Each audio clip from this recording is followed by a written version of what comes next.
everybody, to the Vital Doc Talk podcast. And on today's episode, we're talking to Dr. Jameelah, who is just starting up her practice. It's fairly early. However, she already has some vital tips for us, and we'll reflect there. And then we'll go into her tips on things that she wished she knew as a doctor. And, we'll dive right in. Also, she's actually has a good EHR for telemedicine that I spoke to her about. So welcome to the show, Dr. Jameelah. How are you doing? I'm doing good. Thanks for having me on. I'm excited for the interview today. Awesome. Thank you. I appreciate that. And we're excited to have you on the show. So first, the coronavirus, people, let's get that out of the way, right? How has that impacted your practice so far? So it's definitely put a shift in my practice. Initially, I was doing inpatient and telemedicine, but now I've shifted completely to telemedicine, and I'm actually not doing in office at all anymore. So it's a bit of a change getting patients to get used to the idea of telehealth and having virtual and phone visits. So. Okay.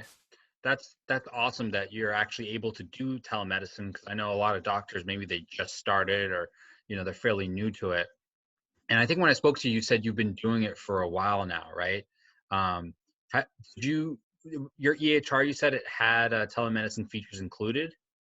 It does. So I'm using Charm, and it offers inside of the sort of package, it has telehealth. And so right now, since everyone's using telehealth, it's free for all the users right now. So it's kind of a one-stop shop. So you can do inpatient EMR, or you can have the option of doing telehealth, which is already built into the EMR, which is nice.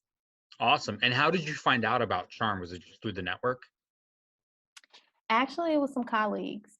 So when I started my practice, I was kind of asking around to see what EMRs everyone was using. And so I kind of just shopped around, asked for some demos, talked to different companies, and then made my decision on Charm. Okay. I'm glad, you've got one that has telemedicine, because I know some doctors that are still trying to figure that out. And so you got Charm, you got the telemedicine thing going. How have you been promoting your practice now that you can't go and meet people face to face, and you can't find, vendors and partners through meetups, et cetera?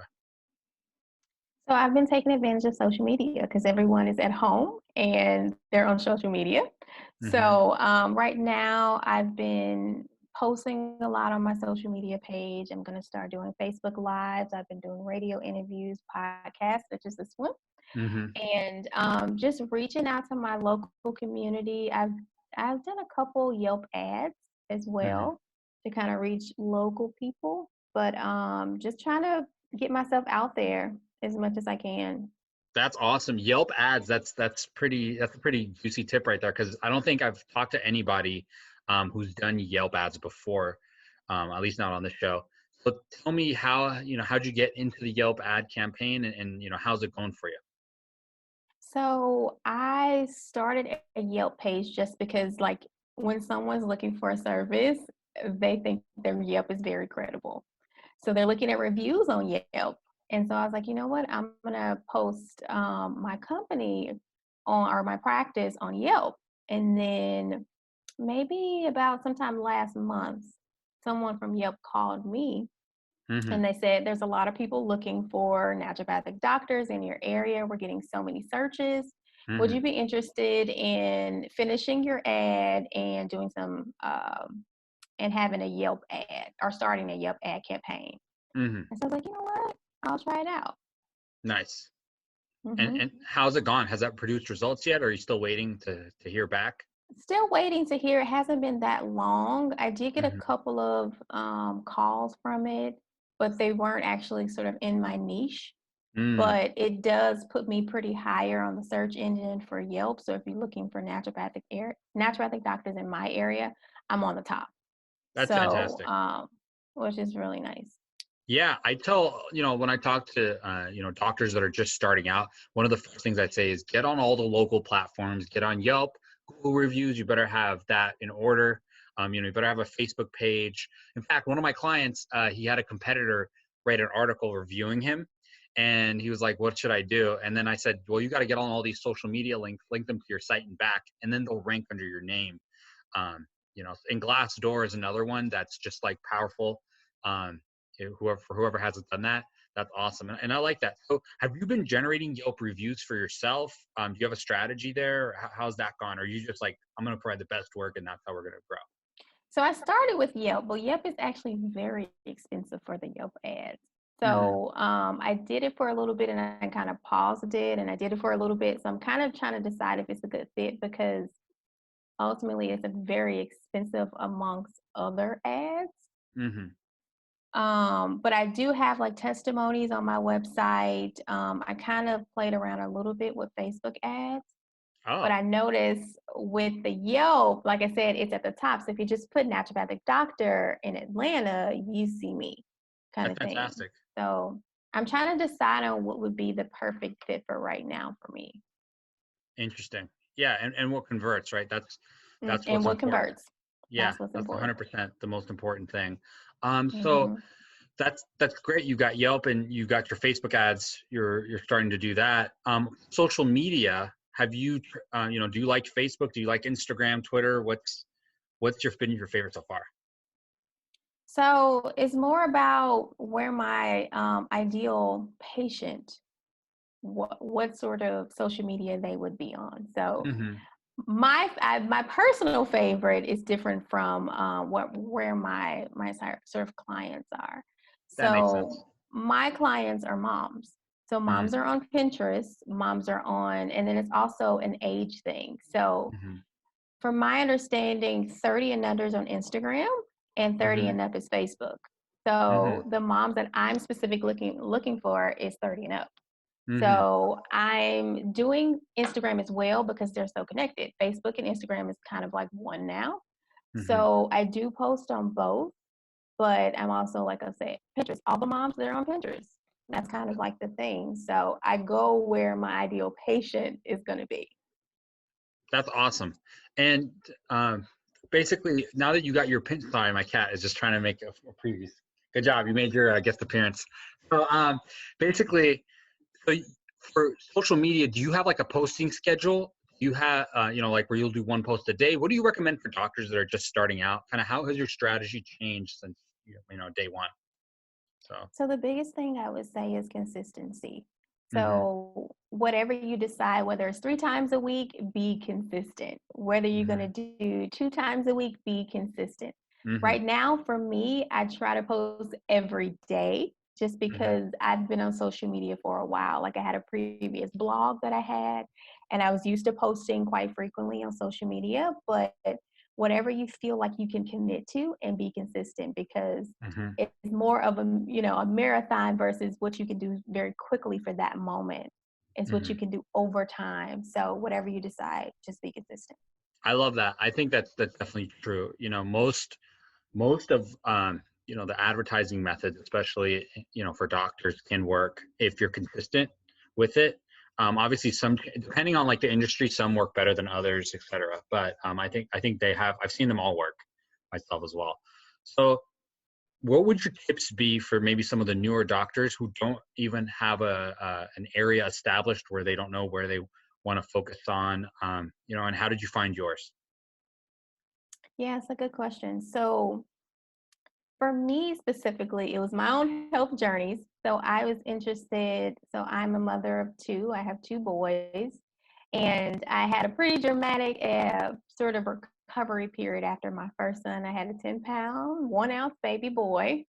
Hmm. So, and I'm pretty small, as you can see. So that was quite dramatic, Wow. painful, and sent me down sort of a depression spiral for a very long time. And so I just seeked advice on my own. Like I started researching, I started changing my diet, I started looking into natural medicine. It was overlooked by my doctors because you kind of have the 6 week sort of visit after you have a baby, Hmm. and that's kind of it. After that, it's Hmm. all about the baby.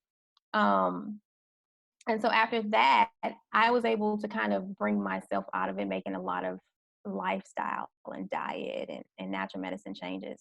So I was like, okay, so I want to help any other woman who is dealing with this and don't feel heard and don't feel supported after they have a baby. So that's kind of how I got to my niche I love specifically. that. That's, what's funny is I think that's a great piece of advice for people to consider: scratching your own itch, solving your own problem, because you can relate to it, and that means you can serve your audience much better. And that's that coincides with my background as well. When I started, like you, it was hard to get clients, etc. And I was like, I need to figure this out, and then I can, help solve it for other people. So that's very cool. What The if? second part of I didn't answer the second part. Hmm, If you don't know what your niche is, yes, yes, yes. Because I had a so let doctor me ask me just that. Thank address you. that because that was the second part of your question. So I Yeah. would say whatever patients that you're seeing, the cases that you really like. So in the beginning, you're seeing pretty much any just trying to build up your confidence and your experience early on with your Hmm. doctor. And so some people come out and they know exactly what they want to do, but some people don't know at all. And so while you're seeing all different cases of health conditions or helping all sorts of people, the cases that you feel like I love this, that's something to Hmm. kind of dive deeper in. Hmm. That makes a lot of sense. So what you love. So it's not really. So is it scratching your own itch, or is it finding what you love, or maybe a combination of both? Is what you're saying? A combination of both. Hmm. Because for me, I always knew that I wanted to do women's health. Like that was a no-brainer for me once I finished medical school. But it wasn't until I had a postpartum patient of my own, and I had a patient come to me who wanted to get pregnant, that I was like, I really love this. Like this is like really nice. And so it kind of made me kind of remember my own challenges when I was treating her. And I was like, I dealt with this and it was a big deal for me at that time. So it kind of brought me back to where I was. And I really enjoyed the experience working with that patient. That's fantastic. And so now you got your own practice up and running, et cetera. And Corona obviously came in.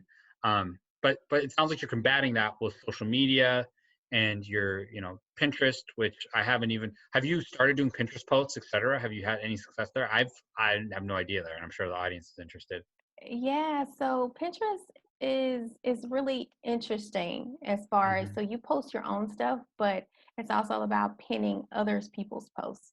Mm, So it's a little bit different. Like on Instagram and Facebook, you're posting your stuff or you may share something from another page, but Pinterest is more of they're interested in your stuff from your blog or your website, but also how can I get the postpartum must haves? Like, what are some things that I need for postpartum?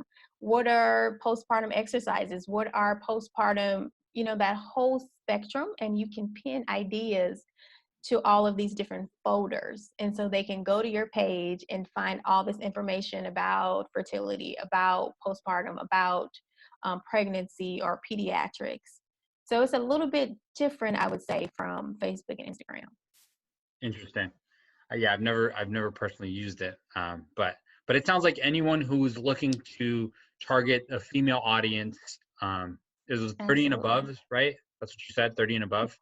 30 and Pinterest above. is Pinterest is the place to go. So for anybody out there looking to tap into that audience, I'll connect you, Dr. Jameelah. Um, Great. So it looks like we're running out of time soon. If Last question, I guess I'll ask, if you could go back in time, and give yourself some advice, to kind of give yourself the shortcuts to speed your practice. Obviously, you made the right move with Charm. Finding an EHR that can do telemedicine is critical more than ever now. What other tips would you give yourself? I would I would say so my practice is still very new.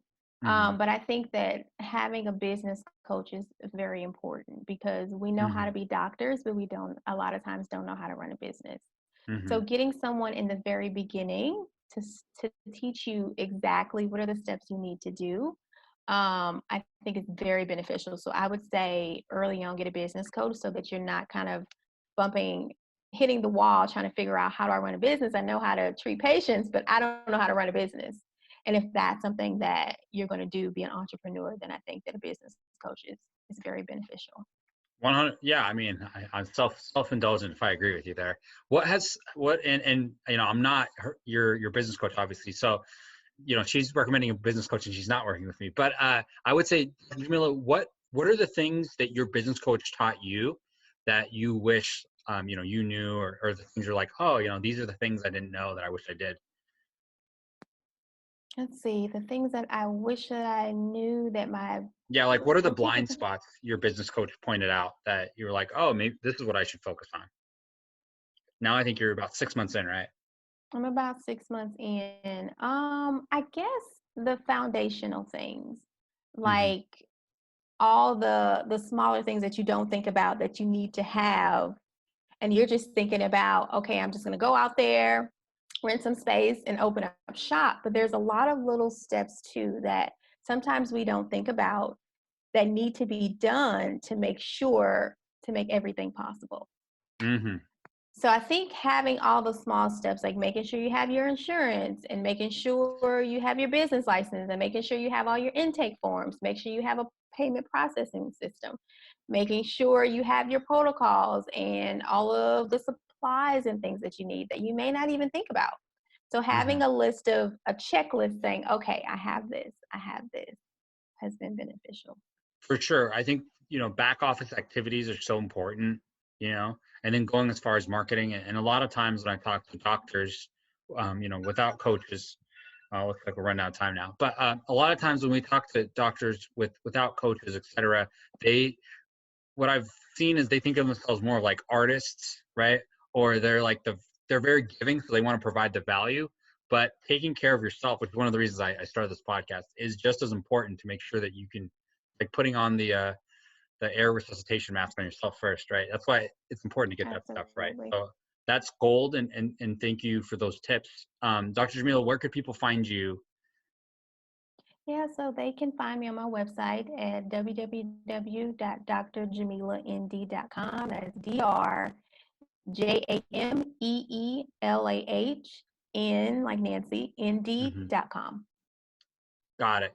Yep. Thank you so much, and I'll link all your information on the LinkedIn and on the YouTube video as well. And thank you so much for your time. Have a wonderful day.